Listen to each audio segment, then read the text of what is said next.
நாங்க சொன்ன மாதிரி அல்லது எல்லாரும் எதிர்பார்த்த மாதிரி ஸ்ரீலங்கா கிரிக்கெட்டுக்குள்ள மாற்றம் நடந்து முடிஞ்சுது. மாற்றம் இன்னும் முடிஞ்சதுன்னு நாங்க சொல்ல முடியாது. ஓரளவுக்கு ஆரம்பம் ஆரம்பிச்சு பிரமோதி விக்ரமசிங்க கொண்டு வந்துட்டாங்க தானே. உங்கள் தரங்கு அப்படியே தூக்கி வச்சுட்டு அனுப்பியாச்சுது, வெளியால் அனுப்பியாச்சுது, திருப்பி கொண்டு வந்திருக்காங்க. ஒரு நல்ல விஷயம் இந்த முறை நடந்திருக்குது. என்ன நடந்திருக்கு? ஒரு பெண் உறுப்பினர் வந்திருக்கின்றார் முதல் தடவையாக கிரிக்கெட் பேனல், அதாவது தெரிவுக்குழு ஒரு பெண் வந்திருக்கின்றார். எனவே பெண்கள் கிரிக்கெட்டை பார்ப்பதற்காக அவர் கொண்டு வரப்பட்டிருக்கின்றார். இது பெண்கள் கிரிக்கெட்டுக்கு இதே தெரிவுக்குழு தான், இதே தெரிவுக்குழு தான். அப்ப சரிதான், அதுக்கு வேற தெரிவுக்குழு இல்லை. அப்போ பெண்கள் 19 வயதுக்குட்பட்ட அணி எல்லாத்துக்குமே இதுதான் தெரிவிக்குள்ள. அப்போ பெண் ஒருவரை கொண்டு வந்தால் தான் அங்கே அவர்களுடைய பிரதிநிதித்துவம் சரியாக இருக்கும். அதே போன்று தானே சந்திருப்ப பெண்கள் கிரிக்கெட்டில் நல்ல முறையில் விளையாடுகின்றார்கள். பெண்கள் ஆண்கள் கிரிக்கெட்டை பார்க்கக்கூடாது அல்லது பெண்கள் ஆண்கள் கிரிக்கெட் தெரிவில் ஈடுபடக்கூடாதுன்னு நாங்கள் சொல்ல முடியாது. இவ்வளவு காலமும் பெண்கள் கிரிக்கெட்டில் ஆண்கள் தானே செய்து கொண்டிருக்கின்றார்கள். எனவே ஆண்கள் கிரிக்கெட்டில் பெண்கள் செய்வதை நாங்கள் ஏற்றுக்கொள்ள வேண்டும். எனவே அது ஒரு நல்ல விஷயமாக அமைந்திருக்கின்றது.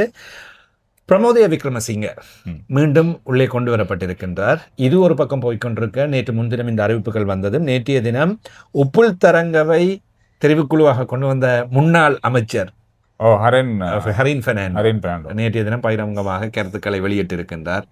அதாவது முக்கியமான ஒரு இக்கட்டான சூழ்நிலையில் பிரமோதய விக்ரமசிங்கவை நீக்கி உப்புல் தரங்கவை கொண்டு வந்ததுக்கான காரணம் என்ன, அவரை மாற்றியது அவ்வளவு ஏற்றுக்கொள்ள முடியாது என்பது போல பட்டும் படாமலும் கருத்துக்களை சொல்லியிருக்கின்றார். ஆனா ஆடுற காலத்துல அவங்க ஜெயசூரிய உப்புல் தரங்க 2 பேருமே கொண்டு வரப்பட்டார்கள். அது நேற்றைய தினம் பகிரப்பட்டிருக்கின்றது. ஜெயசூரியவை கொண்டு வரப்பட்ட விஷயம், அதே போன்று தற்கால பயிற்றுவிப்பாளராக உள்ளே கொண்டு வந்து அதன் பின்னர் அவரை நிரந்தர பயிற்றுவிப்பாளராக்கியது ஹரின் பெர்னாண்டோ. ஒரு வருஷம் தான் கொண்டு வந்தாங்க. அது ஒரு வருஷம் இல்லை, அது 2 தொடர்களுக்காக ஆரம்பத்தில் கொண்டு வந்தார்கள். அதில் ஒரு தொடர் மிகவும் சக்சஸ் ஆகியது. இங்கிலாந்தில் வைத்து மிகப்பெரிய அளவில் டெஸ்ட் போட்டிகளில் சாதித்து காட்டியதும் முழு நேரமாக மாற்றினார்கள். அது ஹரின் பெர்னாண்டோ ஜெயசூரிய இருவரும் மிக நெருக்கமானவர்கள் என்பது எல்லோருக்குமே தெரியும். அப்பொழுது ஹரின் பெர்னாண்டோ வந்ததும் தான் சனத் ஜெயசூரிய சுற்றுலாத்துறைக்கும் நியமிக்கப்பட்டார். அம்பாசிடராக சுற்றுலாத்துறைக்கும் ஹரின் பெர்னாண்டோ தான் மினிஸ்டரா இருந்தார். அவர் தூதுவராக நியமிக்கப்பட்டார். இப்படி ஹரின் பெர்னாண்டோ தான் இருந்த இடங்களுக்குள் ஜெயசூரியவை உள்வாங்கினார். அது இப்பொழுது தொடர்கின்றது. எனவே அதை அரசியலாக பார்ப்பதா விளையாட்டாக பார்ப்பதா என்பதை நீங்கள் முடிவு செய்து கொள்ளுங்கள்.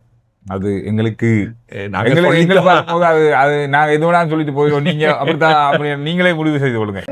இப்ப பிரமோதிய விக்ரமசிங்க வந்தது அரசியல் சம்பந்தமா தான் இருக்குமா? பிரமோதிய விக்ரமசிங்க அரசியல் பின்புலம் கொண்டவர், தேர்தலில் போட்டியிட்டு இருக்கின்றார், அரசியல் நடவடிக்கைகளில் ஈடுபட்டிருந்தவர். ஆனால் அண்மை காலத்தில் சைலன்ஸாகத்தான் இருக்கிறார். கடந்த முறை தெரிவுக்குழுவில் இருக்கும் போதும் நேரடி அரசியலில் அவர் ஈடுபடவில்லை. அவர் ஒரு விஷயத்தை சொல்லியிருந்தார், நான் எந்த காரணம் கொண்டும் அரசியலை கிரிக்கெட்டுக்குள் கொண்டு வந்து கலக்க மாட்டேன், சுயாதீனமாக செயல்படுவதற்கு முழுமையான சுதந்திரம் தந்தால் செயல்படுவேன் என்றுதான் அப்போது எடுத்துக்கொண்டார். மீண்டும் இப்பொழுது வந்திருக்கின்றார். எனவே அவர் நீக்கப்பட்டது அரசியலா இல்லையா, அதை நாங்கள் வந்தது அதுதான் ரெண்டிலும் கொஞ்சம் கேள்விக்குறிகள் இருக்கின்றன.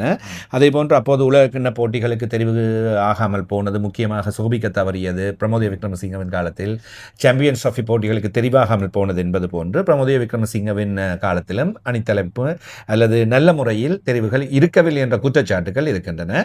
பிரமோதய விக்ரமசிங்கவின் காலத்திலும் ஆஹா ஓஹோ என்று இலங்கை அணி உச்சத்தில் இருந்தது என்று நாங்கள் சொல்ல முடியாது. ஆனா ஆரம்பத்துல இப்ப நாம சொன்ன பிரமோதிய விக்ரமசிங்க மாற்றப்பட்டதுக்கு பிறகு உப்புல் தரங்க ஜெயசூரியருடைய இந்த கூட்டணி வெற்றிகளை பெற்றுக்கொள்ள ஆரம்பித்தது.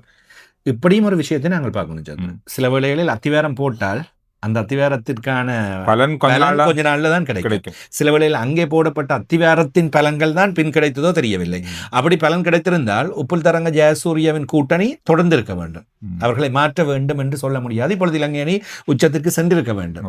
எனவே அந்த 2 ஒப்பீடுகளை நாங்கள் பார்க்கின்ற வேளையில் ஏதோ அங்கு இருக்கின்றது. எனவே நாங்கள் கடந்த கால வீடியோக்களிலும் சொல்லியிருந்தோம், ஜெயசூரியவின் சொல் கேட்டு உப்புல் தரங்க அணியை தெரிவு செய்கின்றார். இதன் காரணமாக ஸ்ரீலங்கா கிரிக்கெட் உயர் முகாமைத்துவம் திருப்தியாக இல்லை, சந்தோஷமாக இல்லை. இதன் காரணமாக உப்புல் தரங்க மாற்றப்படுவார் என்று இது ஓரளவு வெளிப்படையாக தென்படுகின்றது. அந்த தெரிவுக்குழுவில் இருந்தவர்களில் 2 மீண்டும் இந்த தெரிவுக்குழுக்குள் உள்வாங்கப்பட்டது. பழைய தெரிவுக்குழு தரங்க பர்ணவித்தார்னா இந்திக்கு டி சேரம் 2 பேரும் உப்புல் தரங்கவின் குழுவில் இருந்தவர்கள். எனவே அஜெண்டா பிரச்சனை வந்து உப்புல் தரங்க தான் அப்படிதான் தென்படுகின்றது. அஜெண்டா மெண்டிஸ் இருந்தவர் அந்த தெரிவுக்குழுவில், இந்த தெரிவுக்குழுவுக்குள் உள்வாங்கப்படவில்லை. எனவே அவர்களை மாற்றி பிரமோதிய விக்ரமசிங்க உள்ளே வந்திருக்கின்றார். உப்புல் தரங்கவிற்கு பதிலாக இன்னும் ஒருவராக வினோதன் ஜோன் தமிழர், ம். அவர் வந்திருக்கின்றார். அதே போன்று பெண்கள் சார்பிலும் ஒருவர் உள்ளே வந்திருக்கின்றார்கள். எனவே இவர்களின் அடிப்படையில் தான், அதாவது ரசாஞ்சலி டி எல்விஸ் இவர்கள் வந்திருக்கின்றார்கள். இவர்கள் தான் இனி தெரிவுக்குழுவில் தொடர்ந்து செல்ல போகின்றார்கள். இன்னொரு பக்கம் தஷூன் சாணுக்கு பிரமோதேவன் காலத்தில் தான் தலைவராக இருந்தார். தலைவரான நான் நினைக்கிறேன் இந்த தலைவர் பதவி தொடரும் நினைக்கிறேன். இப்பொழுது அவருக்கு மீண்டும் வழங்கப்பட்டிருக்கின்றது.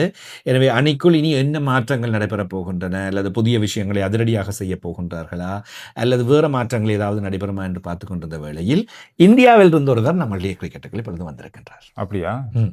பயிற்றுவிப்பாளராக ஃபீல்டிங் விளையாட வந்துட்டாரோ ஒரு வீடியோல சொன்னோம்ல, நிறைய பேர் அங்க இந்தியாவை சேர்ந்தவர்கள் இப்பொழுது சகல நாடுகளிலுமே விளையாடி கொண்டிருக்கின்றார்கள். எனவே ஆச்சரியப்படுவதற்கு இல்லை அவர் வந்தால்.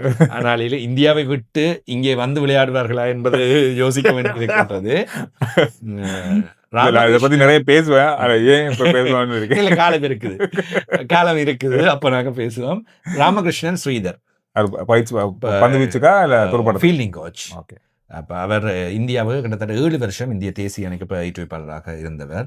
2014-2021 காலத்தில். ஃபீல்டிங் நம்ம கொஞ்சம் பிரச்சனை தான், நம்ம கொஞ்சம் இல்லை, அதுதான் பிரச்சனையே. அதை சரியான முறையில் இனம் கண்டிருக்கின்றார்கள். இந்தியாவின் ஃபீல்டிங் ஸ்ரீதரின் காலத்தில் மிக சிறப்பான முறையில் எழுந்தது என்றே சொல்லலாம். எனவே அது கொஞ்சம் ஆக்டிவாக அவரை பார்க்கின்ற வேளையில் மைதானத்திலும் தெரியும், நல்ல முறையில் செயல்பட்டவர். அண்மை காலமாக இலங்கைக்கு அப்போ வந்து டெம்பரரியாக பயிற்சிகளை வழங்கிட்டு போனவர். இப்பொழுது உலகக்கிண்ணம் நிறைவடையும் வரையில் மார்ச் 1வது வாரம் வரையில் இவர் இப்பொழுது நியமிக்கப்பட்டிருக்கிறார். நான் நினைக்கின்றேன் உலகக்கிண்ணம் வரையில் பருதிகளை பார்த்து இவருடைய பயிற்சி தொடரலாம். இது ஒரு நல்ல விஷயம். அதான் ஸ்ரீலங்கா கிரிக்கெட் உயர் முகாமைத்துவம். ஏன்னா நம்ம உள்ள இருக்கிறவங்க மட்டுமே சுத்தி பயிற்சிப்பாளரும் அவங்க தான், நம்மளோட தெரிவுக்குழுவும் அவங்க தான், அடுத்தது எல்லாமே நம்ம ஆட்கள் தான் இருக்காங்க, பழைய வீரர்களாக இருக்காங்க. வெளிநாட்டில இருந்து ஒரு வீரர் வரும்போது தான் அதனுடைய வித்தியாசத்தை நாங்கள் பார்க்கலாம், என்ன நடக்கும் என்பதை பார்க்கலாம். ஆனால் ஃபீல்டிங் கோச்சாக இருந்தவர் நல்ல ஒருத்தர் தான், உப்புல் சந்தன. இவர் ஒரு நல்ல மனிதர், மிகச்சிறந்த மனிதர். எந்த விதமான இந்த அரசியல் நோக்கங்கள், வெட்டுக்குத்துகள், அது இது பேசப்பட மாட்டாரு. மிகப்பெரிய அளவில் இல்லை, ஒரு சிறிய விளையாட்டு கடை ஒன்றை வைத்து நடத்தி கொண்டிருக்கின்றார். அண்மையில் இடத்தில் கண்டேன், ஒரு சாதாரணமான மிக குறைந்த அளவிலான ஒரு காரில் தான் வந்து போனேன். சந்தனை இன்னும் இவ்வளவான நிலைமையில் தான் இருக்கிறது. அதாவது ஃபினான்ஷியல் நாங்கள் சொல்லுவோமே, ஸ்போர்ட்ஸ் பொருட்கள் விற்கிற கடை ஒன்று, அது மாத்திரம்தான். அப்பப்போ ரோட்டோவில் போய் வரதை பார்க்கக்கூடியதாக இருக்கும். ஒரு சிறிய கார் தான் உண்மையில் நான் பார்த்தது, உண்மையில் வியந்து போனேன். அட இலங்கைக்காக கிரிக்கெட் விளையாடி எவ்வளவு பெரிய பேரு, இவருடைய நிலைமை இருக்கின்றது என்பது போல இருந்தது மேல் கொஞ்சம் கவலையாகவும் இருந்தது. அவர் வெளியேற்றப்பட்டார் அல்லது இப்போ அவர் அந்த பதவியில் இல்லை என்பது கொஞ்சம் எனக்கு கவலையான விடயம் இருக்கின்றது. ஆனாலும் கூட சில வேளைகளில் உப்புல் சந்தன மிக மென்மையாக நடந்து கொள்ளக்கூடிய இவருடைய சொல்லை கேட்டு வீரர்கள் நடந்து கொள்கின்றார்களா? நம்மாக்கள் விளையாட பொடியங்களை பார்த்தாலே தெரியுது. அந்த விஷயங்களை நீங்க பார்க்க வேண்டும். எனவே இதுதான் இப்பொழுது இலங்கை கிரிக்கெட்டின் நிலைமை. இனி இங்கிலாந்து இங்கே வரப்போகின்றது, பாகிஸ்தான் இங்கே வரப்போகின்றது. இந்த தொடர்களில் எவ்வாறு விளையாட போகின்றார்கள், அதன் பின்னர் உலகக்கிண்ணம். ரைட்.